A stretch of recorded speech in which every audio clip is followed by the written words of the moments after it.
कांग्रेस के नेता राहुल गांधी पीएम मोदी पर निशाना साधने के लिए तरह तरह के आरोप लगाते रहते हैं। अब विपक्ष के नेता ही राहुल गांधी की मुसीबत बढ़ा रहे हैं। हर तरफ से राहुल गांधी को झटका लग रहा है। एमके स्टालिन से लेकर केरलम के पूर्व सीएम पिनराई विजयन से लेकर बृंदा करात और लालू प्रसाद यादव की पार्टी सब राहुल गांधी और कांग्रेस को आईना दिखाने में लगे हुए हैं।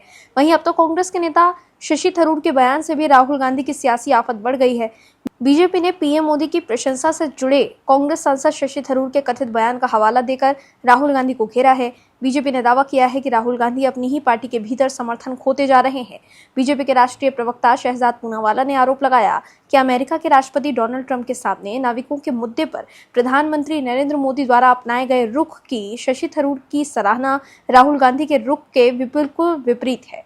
उन्होंने ये भी कहा कि राहुल गांधी असली नेता नहीं है, वो अब केवल रील नेता बनकर रह गए हैं। वहीं अब बताते हैं आपको कैसे विपक्ष के नेताओं ने राहुल गांधी की आफत बढ़ा दी है। दर्शकों, तमिलनाडु में कांग्रेस और डीएमके के बीच राजनीतिक अलगाव के बाद एक दूसरे पर तीखे बाण छोड़े जा रहे हैं। हाल ही में द्रविड़ मुनेत्र कड़गम यानी डीएमके के मुखपत्र मुरासोली और पार्टी के आईटी विंग ने कांग्रेस नेता राहुल गांधी पर तीखा हमला बोला था और उन्हें पीठ में छुरा घोंपने वाला और राजनीतिक रूप से अपरिपक्व के साथ साथ एक बड़ा मजाक भी करार दिया था। डीएमके ने अपने मुखपत्र के संपादकीय में आरोप लगाया कि राहुल गांधी और कांग्रेस पार्टी ने विधानसभा चुनावों में इंडी गठबंधन के सहयोगियों के खिलाफ काम किया और उन्हें कमजोर किया। डीएमके का कहना है कि राहुल गांधी इंडी गठबंधन की बैठकों में विपक्षी एकजुटता की बात करते हैं, मगर उन्होंने ही अलग अलग राज्यों में विपक्ष की एकजुटता को सबसे ज्यादा नुकसान पहुंचाया है। दरअसल तमिलनाडु विधानसभा चुनाव में एक दूसरे की दोस्ती की मिसाल देने वाली ये दोनों पार्टियां चुनाव बाद के नतीजों के बाद एक दूसरे की दुश्मन बन गई है। डीएमके का कहना है कि कांग्रेस ने राज्य में गठबंधन धर्म का पालन नहीं किया और गठबंधन में होने के बावजूद सरकार बनाने के लिए अभिनेता विजय की पार्टी यानी टीवीके को समर्थन दे दिया। डीएमके ने दावा किया कि कांग्रेस अपने अस्तित्व के लिए संघर्ष कर रही थी, तब उन्होंने कांग्रेस का साथ दिया, लेकिन क्या विकल्प मिलते ही उन्होंने डीएमके को धोखा दे दिया। वहीं स्टालिन और डीएमके की नाराजगी के बाद राहुल गांधी की चिंता बढ़ गई है। हाल ही में दिल्ली में हुई इंडी गठबंधन की बैठक से स्टालिन ने दूरी बना ली थी, जिसके बाद कई विपक्षी दलों ने इसको लेकर सवाल उठाए थे कि डीएमके बैठक में क्यों नहीं आई। कहा यह जाता है कि स्टालिन की डीएमके से गठबंधन तोड़कर विजय की टीवीके से गठबंधन करने में राहुल गांधी की अहम भूमिका थी। यही वजह है कि स्टालिन सबसे ज्यादा राहुल गांधी से नाराज हैं। लेकिन अब जैसे ही स्टालिन ने राहुल गांधी को जन्मदिन की बधाई दी तो राहुल ने स्टालिन की तरफ दोस्ती का हाथ बढ़ा दिया। दरअसल तमिलनाडु की राजनीति में हाल के महीनों में कांग्रेस और डीएमके के रिश्तों में आई तल्खी के बीच शुक्रवार को एक नया सियासी संकेत देखने को मिला।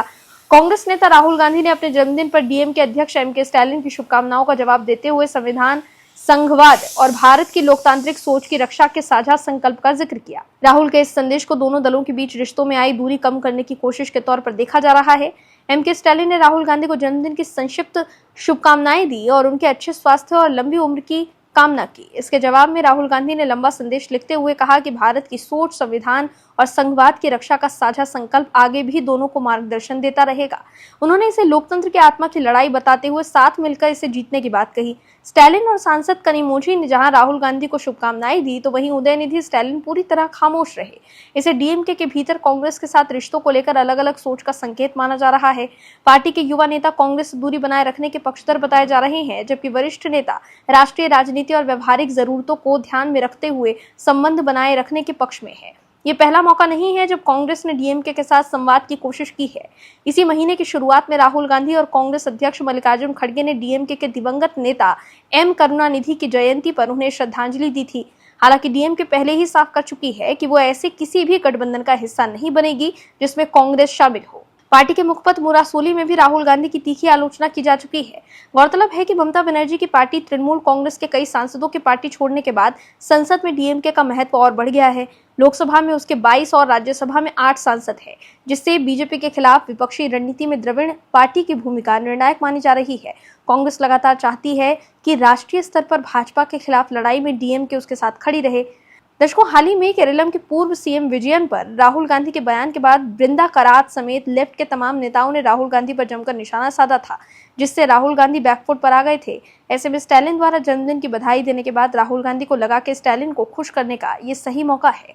Bureau report, OMH news. आप दर्शकों से विनम्र निवेदन है कि चैनल को सब्सक्राइब जरूर करें